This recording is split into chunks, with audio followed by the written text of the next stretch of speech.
Hi everybody, I am Sarah with the trains, and today you find me at Lowestoft station ready to head off on another railway adventure.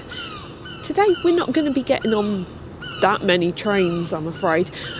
I've just got off 755421, the prize unit, and we're now going to head off to Great Eastern Linear Park because we're exploring the Norfolk and Suffolk joint railway line between Yarmouth and Lowestoft. This line opened in 1903 and a lot of the stations on the line opened that same year. Let's head off and go for a bit of a walk along the old track bed. And the first station we're stopping at is Lowestoft North.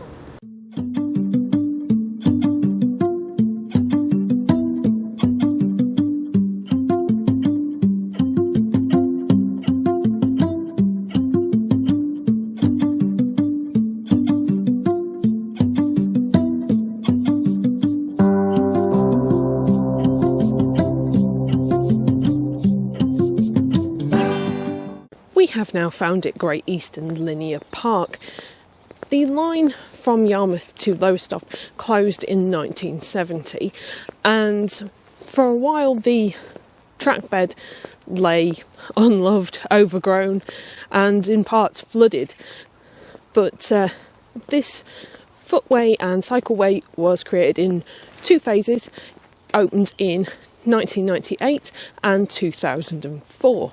One very interesting thing I found when doing my research on this line is that some people have credited the line with encouraging and helping the tourism industry along the coast here develop, because from the 1930s onwards, holiday parks started springing up. So stuff that we would know as like Haven and Pontins today. The trains really were quite a big part of getting people here, because of course in those days most people didn't have cars. And I'm going to hand over to narration Sarah to give you some figures on the trains that came on this line. For example, in 1957, on Saturdays in the summer, in addition to the normal passenger service, 2 trains ran from Lowestoft North to London Liverpool Street, and 4 trains ran from London Liverpool Street to Lowestoft North. There was also a service in each direction to Derby and Leicester, and a through train to York. It wasn't just holidaymakers using the line though.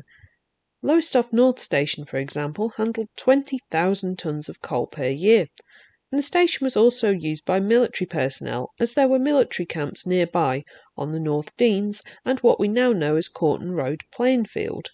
Although the railways had certainly made this area of the coast more accessible for holidaymakers, in an era where car ownership was increasing and a certain doctor published a certain report, the line's days were numbered, and it was closed in 1970. The line, however, would have been a revelation for people travelling between Yarmouth and Lowestoft. In 1908, the journey time between Lowestoft North and Yarmouth Beach stations was about 26 minutes.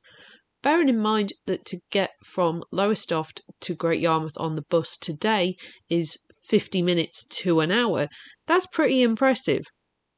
Obviously the railway went a more direct route along the coast, but just imagine being able to get from Yarmouth to Lowestoft in less than half an hour on public transport. So if anybody's ever wondered how ingrained in my brain my railway enthusiasm is, I just got talking to a very lovely lady, and we were chatting about photography and running, and I nearly said to her something about trains because of the letters on her hat, GNR, until I suddenly realised that that stood for Great North Run and not Great Northern Railway. We are now nearly at the end of Great Eastern Linear Park, and we're about to go and find the location of Lowestoft North station. Lowestoft North opened in 1903 with the line.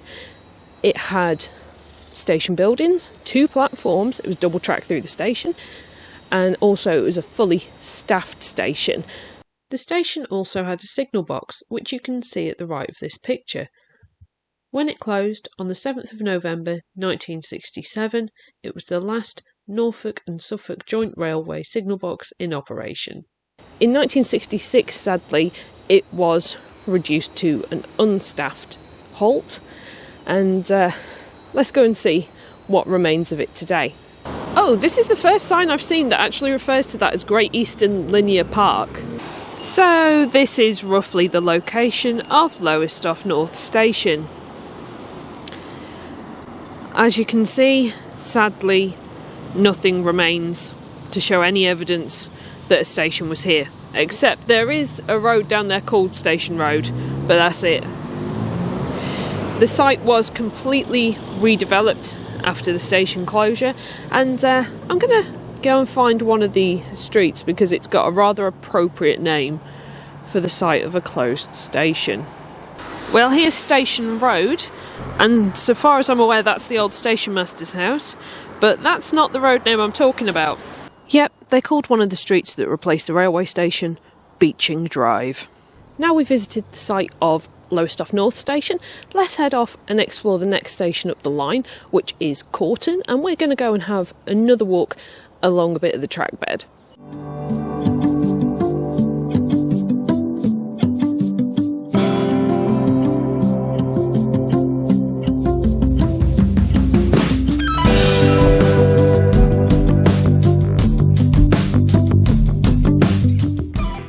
Although we can walk along part of the old track bed to Corton, we can't walk all of the way to Corton station on the track bed purely because something gets in the way, and that something is a theme park called Pleasurewood Hills.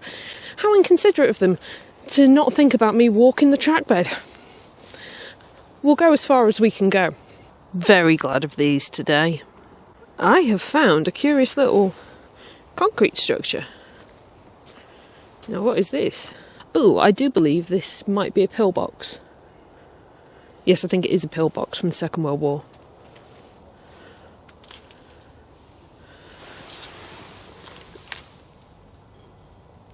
Not that you can see anything through there. I think I found another pillbox.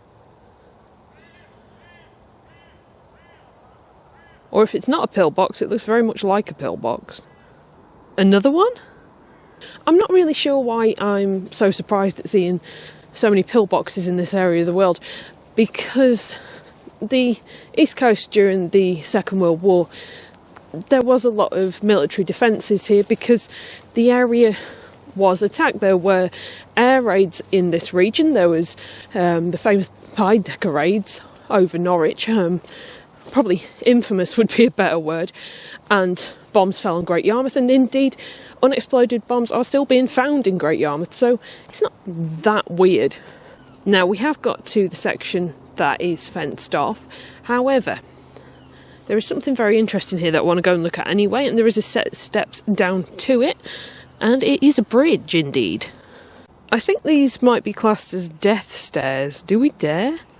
I think there was a flatter bit further up. Let's go for the flatter bit. I have to double back on myself a little bit. Down here we've got this beautiful view of the old rail bridge. Through the trees you can just see some of the roller coasters at Pleasurewood Hills. Completely and utterly useless fact about Pleasurewood Hills, in the 1990s, I think it was 1997, it was a Mr. Blobby theme park called Crinkly Bottom, also known as Blobbyland. It only lasted about a year, and there were a few others dotted around the country, and I found that out when I, for some reason, took a deep dive into the career of Noel Edmonds. We are now taking a little cut through Corton Woods Nature Reserve.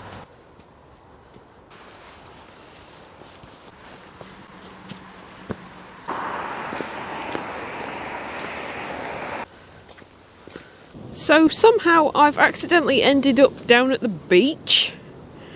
I took a really wrong turn, clearly. I don't even know how that happened. Well, I do. I can't read maps is what happened. So that's cost us quite a bit of time. I haven't even got to Corton yet, so that means I've got 6 stations still to do. It's nearly 12 o'clock. It's January. I'm not confident of getting them all done before we lose the light, so this could end up being a 2-parter. Just taking a little breather in the park at the moment. We are nearly at the site of Corton Station. Corton is unique on this line in that there is still actually a station building in existence. It is just now a private residence, and the track bed has been filled to platform level. I don't know if I'm going to be able to see that today, but if I can't, then I'll give you a little picture, because I have found one online that shows it.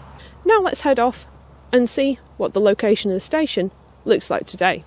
So here we've got Station Road, and you've guessed it, it's all housing now. However, as you can see, we do still have the remnants of this bridge.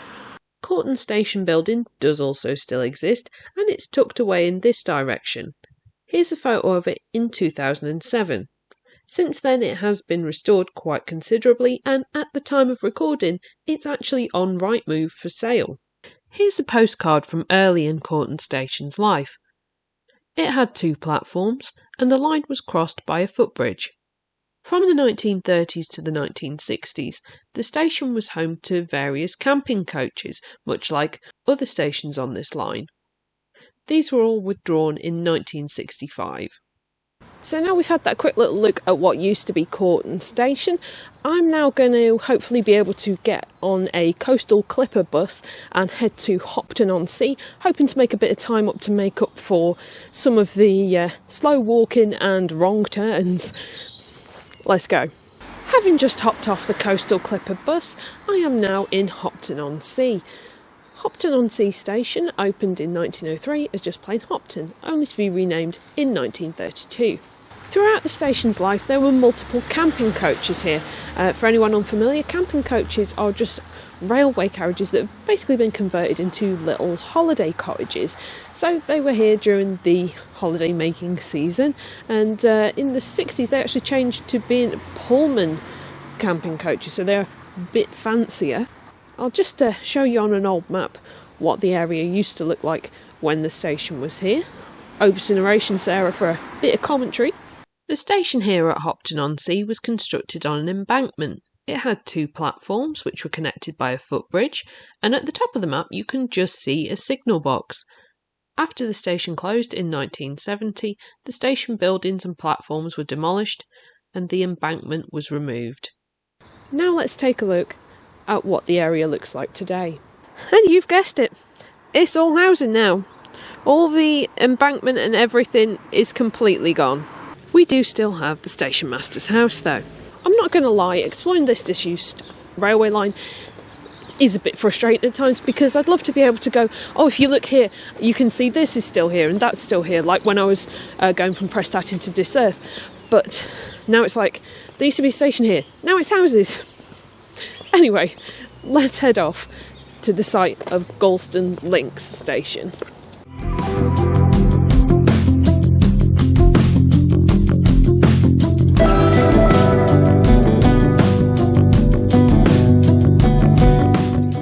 I know this is a diversion, but I'm going to make it very quick, because I think I might be able to see the sea if I go down this little side path. It is as I suspected. This lovely little side path brings us down to the sea. Now that we're back on the main path, just want to say, the path we're on at the moment unfortunately isn't part of the old track bed. It is just a footpath that gets us to where we want to go, and on the map it's actually classed as Warren Road. It is going to take us, however, through the place that gives Gorleston Links its name. Ugh, I regret this. Should I have waited for the coastal clipper and gone a roadway? Probably. Well, there's your clue as to why it's called Gorleston Links.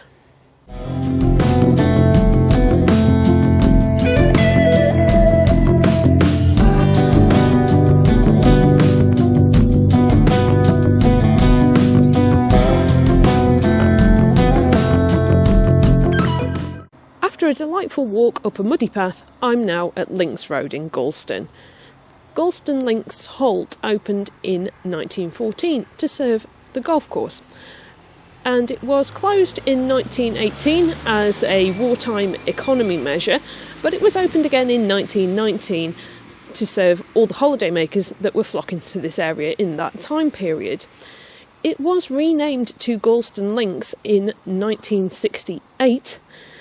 just 2 years before closure. So it does sort of make you wonder why they bothered, to be perfectly honest. The station was on an embankment to the north of Links Road and the southwest of Hill Avenue.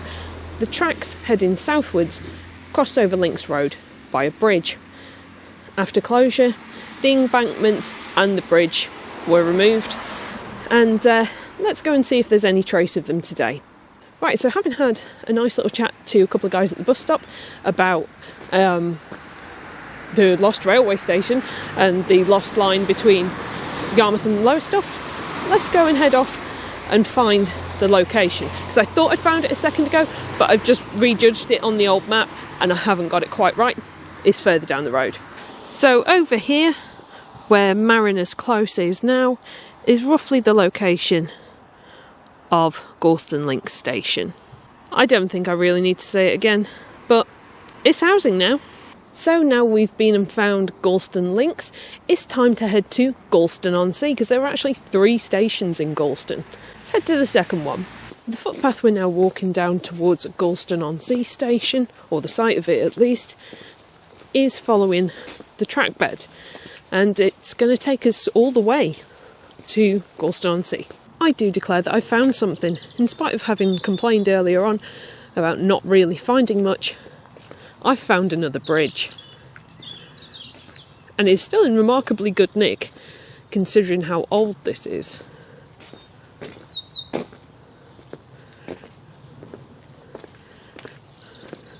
It's just a shame that people have felt the need to put graffiti on it. Just imagine what it must have been like when steam locomotives came through there. That roundabout down there,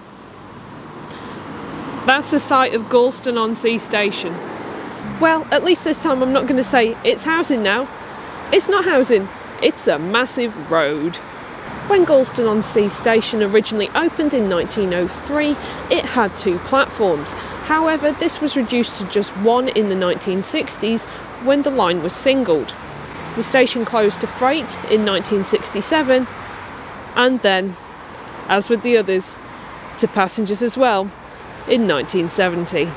Needless to say, it's extremely difficult to imagine there being a station here at all. It's a far cry from Gorleston-on-Sea's 2 platforms, station buildings, goods sidings and goods shed that were all demolished after the station closed. On the plus side, there is this lovely green space along where the line of the track is, and with that I think it's time for us to head off to our next station, Gorleston North. So this may now be a road, but I have actually found a remnant. It's the station hotel. Now onwards to Gorleston North. Top tip everybody, don't always trust Google Maps. I just went down the most overgrown footpath that I've come across, under the impression that it was going to get me to where I needed to go. When I got to the bottom of it, there was a locked wooden gate. Either way, after rerouting myself, going back along that horrible footpath, I am here at roughly the site of Gorleston North station. My brain delayed a little bit there, but let's go with it. This station is a bit different to the others in that it closed much earlier. It closed in 1942, and that's because it sustained bomb damage during the war, and the station remained in place until the closure of the line in 1970, and trains still went through it. It's just nothing stopped there after that point. As you may be able to hear, that behind me is what is in place of Gorleston North station, the A47. Now that we've had that quick station history of Gorleston North, we're going to head to our final disused station of the day, which is Yarmouth Southtown. Southtown is a bit of an unusual one in that, unlike the other stations I've covered today, it was already open by the time this line opened. It had been opened in 1859 by the East Suffolk Railway on a line that went to Ipswich. The station had 4 platforms, although by the end of its existence it was sadly reduced down to just 1. One interesting story I've heard about the station is that in the 1953 floods, which were absolutely horrendous in this area, there was a signalman at the station who was trapped for 21 hours by floodwater and had to be rescued by boat. The station itself was closed for 3 weeks due to the flooding. Anyway, let's head off to Southtown.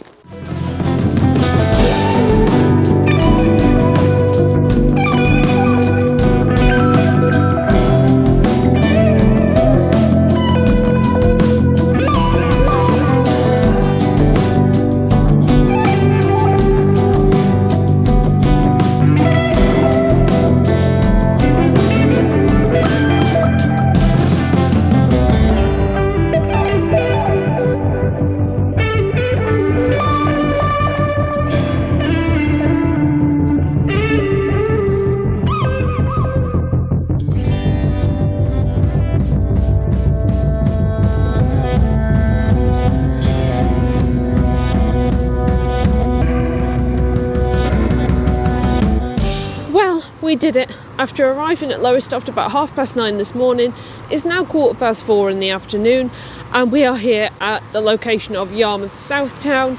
Before I hand over to narration Sarah to give you some historical details, I just want to share one last fact, and that is that during the war, Yarmouth Southtown nearly ceased to exist. There was a 500-kilogram bomb dropped onto the tracks. Fortunately, there was an off-duty naval bomb disposal expert waiting for a train who jumped into action, defused the bomb and saved the station and all the people in it. You couldn't make it up. Anyway, here's narration Sarah with some history. The station here extended east to the quayside area, roughly where Matalan and farm foods are now, where horses or tractors were used for shunting. As per the 1856 Act for the building of the railway, locomotives were not allowed to cross the road. As you can see from this map, the sidings at the quayside were linked by multiple wagon turntables. There was a 2-road engine shed to the south of the station, with a turntable, coal and water facilities.